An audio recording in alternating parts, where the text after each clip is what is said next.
بزرگوں، بھائیوں، عزیزوں، تقریب کا موضوع ہے ذکر اللہ، اللہ کا ذکر اور اس کے فوائد۔ اس سلسلے میں قرآن مجید کی ایک آیت تلاوت کی ہے۔ اللہ تعالیٰ ارشاد فرماتا ہے الا بذکر اللہ، خبردار ہو جاؤ اللہ کے ذکر سے تطمئن القلوب، دلوں کو چین حاصل ہوتا ہے۔ اللہ کے ذکر سے دلوں کو چین، اطمینان حاصل ہوتا ہے۔ آپ نے عید کے خطبہ سے پہلے جو جمعہ تھا اس میں بھی سنا اور عید کی تقریر میں بھی سنا کہ ان دنوں میں ہم کہتے ہیں اللہ اکبر، اللہ اکبر، لا الہ الا اللہ، اللہ اکبر، اللہ اکبر وللہ الحمد۔ یہ جو لفظ ہیں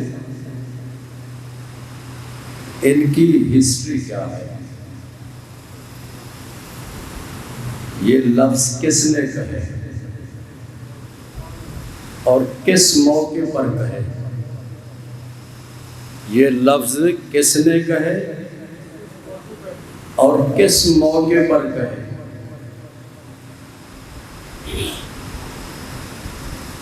یہ تقریباً 3 جملوں کا مجموعہ ہے، 3 جملے ہیں ان کا مجموعہ ہے۔ اللہ اکبر، اللہ اکبر ایک جملہ، لا الہ الا اللہ واللہ اکبر دوسرا جملہ، وللہ الحمد تیسرا جملہ۔ حضرت ابراہیم علیہ السلام کا جب اللہ تعالیٰ نے امتحان لیا، آپ نے آنکھوں پہ پٹی باندھی اور اپنے بچے کو الٹا لٹایا، ان پر چھری چلائی، چھری نہ چل سکی، اسے زمین دوبارہ چلائی پھر بھی نہ چلی، پھر چلائی پھر بھی نہ چلی، تو غصے سے زمین پر پھینکتے ہوئے ارشاد فرمایا چھری تم کیوں نہیں کاٹ رہی؟ میں اللہ کے حکم کی تعمیل کر رہا ہوں تو اس میں رکاوٹ بن رہی ہے۔ چھری نے کہا الخلیل یأمرنی بالقطع، اللہ کا خلیل یعنی ابراہیم علیہ السلام مجھے حکم دیتا ہے کہ اے چھری گردن کاٹ دے۔ والجلیل ینہانی، اور رب جلیل مجھے روکتا ہے۔ تم ایک دفعہ کہتے ہو کاٹ دے اور رب جلیل مجھے 70 مرتبہ حکم دیتا ہے کہ تم نہ کاٹو۔ اللہ تعالیٰ نے حضرت جبریل علیہ السلام کو حکم دیا، وہ جنت سے موٹا تازہ بہترین خوبصورت دمبا لے کر آئے، انہوں نے حضرت ابراہیم علیہ السلام کی چھری کے نیچے رکھا، دمبا ذبح ہو گیا۔ تو حضرت ابراہیم علیہ السلام نے سمجھا کہ حضرت اسماعیل علیہ السلام ذبح ہو چکے، آنکھوں سے پٹی کھولی، حضرت اسماعیل علیہ السلام سامنے کھڑے ہوئے تھے، تو انہوں نے فرمایا حضرت اسماعیل علیہ السلام نے اللہ اکبر اللہ اکبر. یہ کس کے لفظ ہیں؟ حضرت اسماعیل علیہ السلام. حضرت جبریل علیہ السلام نے سنا تو انہوں نے کہا منظور سے لا الہ الا اللہ واللہ اکبر. یہ کس کے لفظ ہیں؟ حضرت جبریل علیہ السلام. تو حضرت ابراہیم علیہ السلام نے جب سنا تو آپ نے فرمایا وَلِلَّهِ الْحَمْدُ. اللہ کا شکر ہے کہ اس نے میری اس قربانی کو قبول کر لیا. تو یہ 3 جملے کس کے ہیں؟ حضرت اسماعیل علیہ السلام کے، حضرت جبریل علیہ السلام کے نا. پہلے کس کے؟ جی ہاں جی. اور پھر جبریل علیہ السلام کے، پھر حضرت ابراہیم علیہ السلام. تو یہ اللہ اکبر لا الہ الا اللہ واللہ اکبر یہ ذکر اللہ ہے. کیا ہے؟ ذکر اللہ. اللہ ارشاد فرماتا ہے کہ اللہ کے ذکر سے دلوں کو چین ملتا ہے.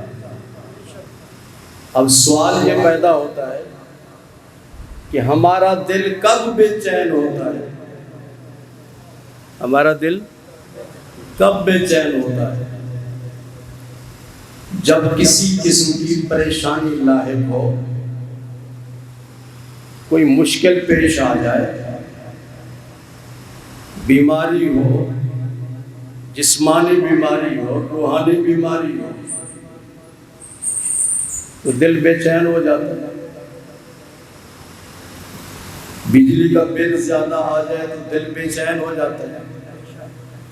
گیس کا بل زیادہ آ جائے تو بل زیادہ آ جائے تو دل بے چین ہو جاتا ہے. بے روزگاری ہو، نوجوان ہاتھ میں ڈگری لے کر پھرتے ہیں، ان کو روزگار نہیں ملتا تو بے روزگاری سے دل بے چین ہو جاتا ہے. مہنگائی سے دل بے چین ہو جاتا ہے. بچہ تعلیم میں فیل ہو جائے تو دل بے چین ہو جاتا ہے. اولاد نافرمان ہو جائے تو دل بے چین ہو جاتا ہے. کوئی ہمیں گالی دے تو دل بے چین ہو جاتا ہے. والد بیمار ہو جائے تو دل بے چین ہو جاتا ہے. والدہ بیمار ہو جائے تو دل بے چین ہو جاتا ہے. بھائی بیمار ہو جائے تو دل بے چین ہو جاتا ہے. آج کل جو ہمارے ملک کی حالات ہیں، ان کی وجہ سے ہمارا دل بے چین ہے. اللہ ارشاد فرماتا ہے دل کی بے چینی کو دور کرنے کے لیے اللہ تعالیٰ نے نسخہ بیان کیا کہ اگر دل کی بے چینی کو دور کرنا چاہتا ہے تو اس کا نسخہ کیا ہے، اس کا علاج کیا ہے. دل کے ڈاکٹر کے پاس اس کا علاج نہیں کہ کوئی گولی دے دے دل کو سکون مل جائے، کوئی کیپسول دے دے دل کو سکون مل جائے، حکیم کوئی معجون دے دے دل کو سکون مل جائے. دل کی بے چینی کا علاج کسی ڈاکٹر کے پاس نہیں، کسی حکیم کے پاس نہیں. اس کا علاج اللہ کے پاس ہے، جسے اللہ نے قرآن میں بیان فرمایا. اللہ ارشاد فرماتے ہیں اللہ کے ذکر سے، اللہ کے ذکر سے چین ملتا ہے، بے چینی دور ہو جاتی ہے. ذکر اللہ سے، کس سے؟ اللہ کے ذکر سے. بھی اللہ سچا ہے یا نہیں؟ اس کے سچا ہونے میں تو کوئی شک نہیں، اس کی ہر بات سچی ہے. اللہ فرماتے تو دل کی بے چینی کو دور کرنا چاہتا ہے، تو سکون حاصل کرنا چاہتا ہے تو اللہ کا ذکر کر، اللہ کا ذکر کر. اب سوال یہ پیدا ہوتا ہے کہ اللہ کا ذکر کیا ہے، اللہ کا ذکر کیا ہے.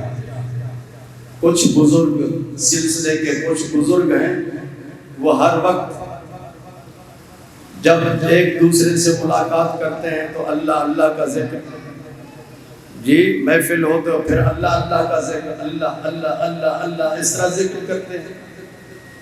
تو یہ بات یاد رکھو، یہ بھی اللہ کا ذکر ہے، یہ بھی اللہ کا ذکر ہے۔ صرف اس ذکر سے چین نہیں ملتا، یاد رکھو، صرف اللہ اللہ کرنے سے چین نہیں ملتا۔ وہ کون سا ذکر ہے؟ جو اللہ کا مکمل ذکر کیا جائے تو پھر چین ملتا ہے۔ یہ اللہ کے ذکر کا ایک حصہ ہے۔ اللہ کا مکمل ذکر کیا ہے؟ مکمل ذکر نماز ہے، مکمل ذکر زکوٰۃ ہے، مکمل ذکر حج ہے، مکمل ذکر روزہ ہے، مکمل ذکر اللہ کے حقوق پورے کرنے ہیں۔ اللہ کے بندوں کے حقوق پورے کرنے کا نام ذکر اللہ ہے۔ آدمی نمازیں پڑھتا ہے، اللہ اللہ کرتا ہے، لوگوں کے پلاٹوں پہ قبضہ کرتا ہے، لوگوں کے گھروں پہ قبضہ کرتا ہے، لوگوں سے قرضہ لیتا ہے، قرضہ واپس نہیں دیتا، حقوق العباد کا خیال نہیں کرتا، تو اس کو ذکر اللہ کا کوئی فائدہ نہیں۔ ذکر اللہ کا، اللہ اللہ کرنے کا کوئی فائدہ نہیں۔ صرف اللہ اللہ کا، جو اللہ کے جتنے لفظ ہیں، ایک لفظ کے بدلے میں 10 نیکیاں تو مل جائیں گی، لیکن ذکر اللہ کا جو اصل فائدہ ہے کہ دل کو سکون ملتا ہے، چین ملتا ہے، وہ حاصل نہیں ہوگا اگر نماز نہیں پڑھتا، روزہ نہیں رکھتا، زکوٰۃ نہیں دیتا، عشر ادا نہیں کرتا، حقوق العباد پورے نہیں کرتا، بندوں کے حقوق پورے نہیں کرتا، تو اس کے دل کو سکون نہیں ملتا۔ بے شک لاکھ مرتبہ اللہ اللہ کر لے۔ تو ذکر اللہ سے مراد کیا ہے؟ اللہ کے تمام احکام، اللہ کے تمام احکام اور اللہ کے رسول کے تمام حکم، یہ ذکر اللہ ہے۔ کیا ہے؟ بولیں، ذکر اللہ ہے۔ اور دوسرا ذکر اللہ، سیرت کی کتابوں میں لکھا ہے کہ اللہ تعالیٰ کے مشہور نام کتنے ہیں بھائی؟ ہیں 99، اور حضور صلی اللہ علیہ وسلم کے کتنے؟ وہ بھی 99۔ یہ مشہور نام ہے۔ حضور صلی اللہ علیہ وسلم کے جو غیر مشہور نام ہیں، جو مشہور نہیں، غیر مشہور نام ہے، سیرت کی کتابوں میں لکھے ہوئے ہیں۔ ان غیر مشہور ناموں میں سے، جس طرح آپ کا ایک نام ہے نا محمد، آپ کا نام احمد ہے، آپ کا نام سمیع ہے، آپ کا نام بصیر ہے، آپ کا نام نبی ہے، آپ کا نام رسول ہے، آپ کا نام رحمت للعالمین ہے، آپ کا نام شفیع المذنبین ہے، آپ کا نام خاتم النبیین ہے، آپ کا نام رؤوف ہے، آپ کا نام رحیم ہے، یہ مشہور نام ہے۔ اور غیر مشہور ناموں میں سے آپ کا ایک نام ذکر اللہ ہے۔ آپ کا ایک نام ذکر اللہ ہے۔ ایک ذکر اللہ کا معنی یہ میں نے بیان کیا کہ اللہ کے احکام اور اللہ کے رسول اللہ کے احکام، یہ سب کیا ہیں؟ ذکر اللہ ہے۔ اور دوسرا معنی یہ بیان کر رہا ہوں کہ سیرت کی کتابوں میں لکھا ہوا ہے کہ جس طرح حضور صلی اللہ علیہ وسلم کا نام محمد ہے، اسی طرح حضور صلی اللہ علیہ وسلم کا نام ذکر اللہ ہے۔ کیا ہے؟ ذکر اللہ۔ تو اللہ ارشاد فرماتا ہے، اگر تو اپنے دل کو چین اور سکون اور اطمینان پہنچانا چاہتا ہے تو میرے محبوب کا ذکر کر۔ ذکر مصطفیٰ سے دل کو سکون ملتا ہے، ذکر مصطفیٰ سے دل کو چین ملتا ہے، ذکر مصطفیٰ سے دل کو اطمینان ملتا ہے، ذکر مصطفیٰ سے بے چینی دور ہو جاتی ہے۔ وہ ذکر مصطفیٰ کیا ہے؟ درود پاک۔ درود پاک ذکر اللہ ہے۔ اللہ فرماتے ہیں ان اللہ و ملائکتہ یصلون علی النبی یا ایھا الذین آمنوا صلوا علیہ وسلموا تسلیما۔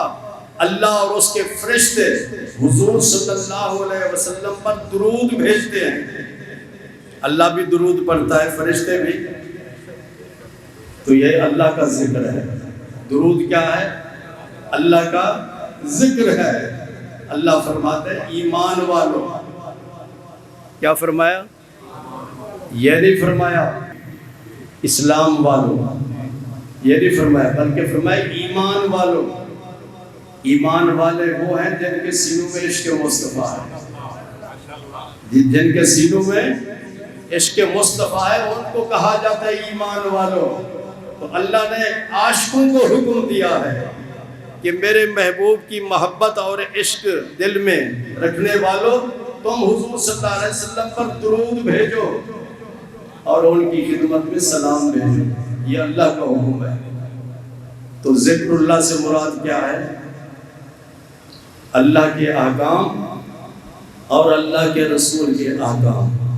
اللہ نے جو حکم دیا اور اللہ کے رسول نے جو حکم دیا یہ ذکر اللہ ہے. اور اسی طرح حضور صلی اللہ علیہ وسلم اور درود پاک پڑھنا، درود یہ بھی ذکر اللہ ہے. درود ذکر اللہ ہے. حضرت خواجہ نور محمد صاحب مہاروی رحمۃ اللہ علیہ کی خدمت میں ایک شخص حاضر ہوا. نور محمد مہاروی کون ہے؟ جو خواجہ عاقل محمد قریجہ کے بھی پیر ہیں اور حافظ جمال اللہ کے بھی پیر ہیں، شاہ سلیمان توسوی کے بھی پیر ہیں اور خواجہ نور محمد نارو والا کے بھی پیر ہیں آپ. اور پھر آپ کے سلسلے میں یہ جتنے بھی سیال شریف والے ہیں یا توسا شریف والے ہیں یا گولڈا شریف والے ہیں یا کوٹ مٹھن شریف والے، یہ سارے حضرت قبلہ عالم خواجہ نور محمد مہاروی کے مریدوں میں سے شامل ہیں. آپ کی خدمت میں ایک شخص حاضر ہوا، عرض کرتا ہے حضور میں بے روزگار ہوں، رزق کا مسئلہ ہے، روزی کا مسئلہ ہے. آپ نے ارشاد فرمایا ہر نماز کے بعد 100 مرتبہ درود شریف پڑھا کر. ہر نماز کے بعد 100 مرتبہ، اور 5 نمازوں کے بعد کتنا 100 مرتبہ ہوا؟ 500 مرتبہ. ارشاد فرمایا تم ہر نماز کے بعد 100 مرتبہ درود شریف پڑھو، اللہ تبارک و تعالیٰ تمہاری غیبی مدد فرمائے گا، تمہیں ایسی جگہ سے رزق عطا فرمائے گا کہ تمہارے وہم و گمان میں بھی نہیں ہوگا. سمجھ آ رہی؟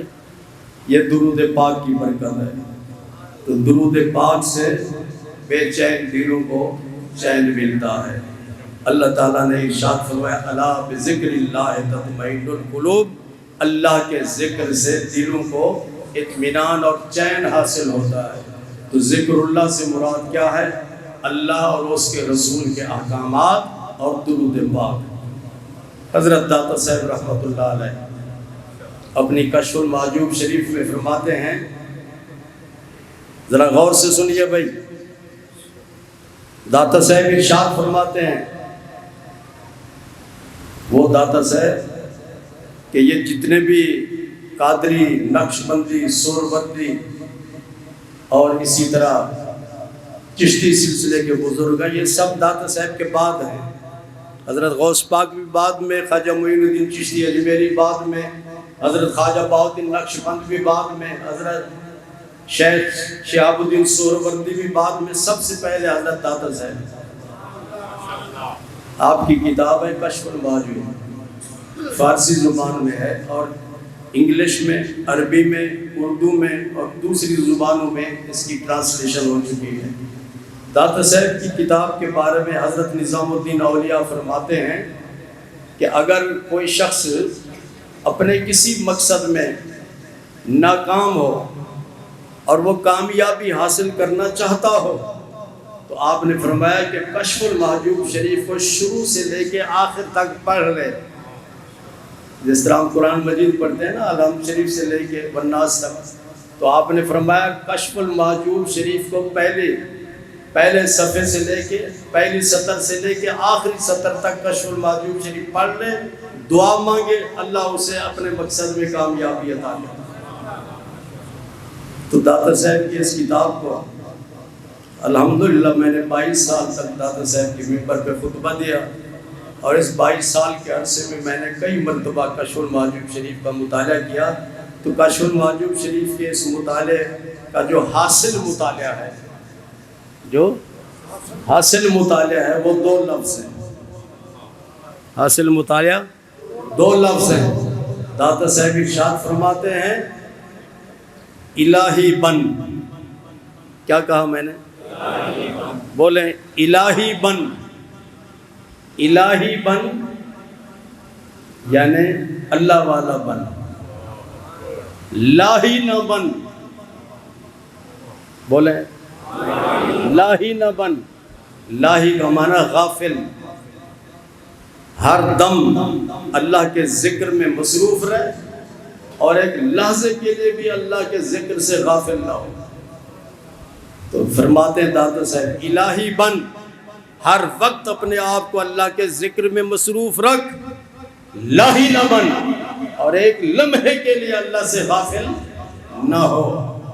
یہ داتا صاحب کی تعلیمات کا خلاصہ ہے جو آپ نے الا بذکر اللہ تطمئن القلوب کی ایک تفسیر بیان فرمائی ہے۔ دعا کیجیے اللہ تعالی ہمیں اپنے ذکر و فکر کی توفیق عطا فرمائے۔ وآخر دعوانا الحمدللہ رب العالمین۔